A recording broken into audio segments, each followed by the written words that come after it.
This is a car-to-car crash that is not required in any safety rating or regulation.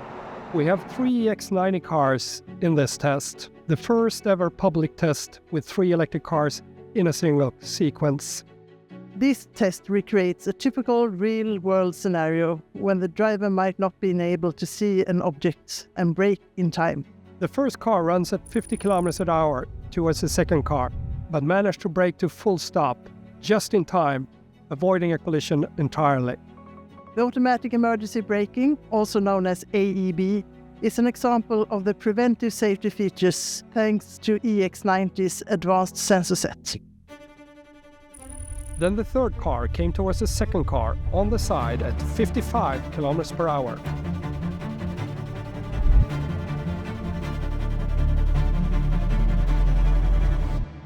Hitting it in the middle, directly towards where the occupants are sitting.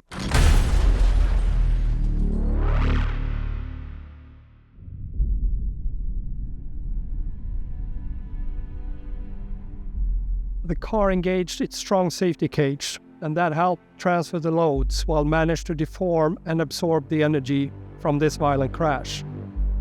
These structures follow the same principles like in the world-first technology we introduced in 1991, called the SIPS, Side Impact Protection System.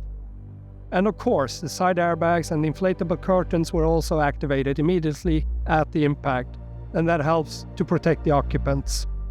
In the side impacted EX90, we had 3 crash test dummies, and in the EX90 exposed to a frontal crash, we also had 3 dummies.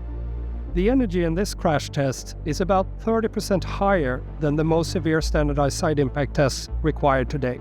There would have been no serious injuries, according to the data that we collected from these cars and the dummies. In our industry-leading crash laboratory, we could recreate almost any accident in real life. The test today is a great example on how we can cover a wider range of scenarios than what is required to achieve 5 stars in any rating. It is essential to meet our pioneering safety standard for safety in the real world, so we can create safer cars to better help protect people and accelerate to a future of 0 collisions.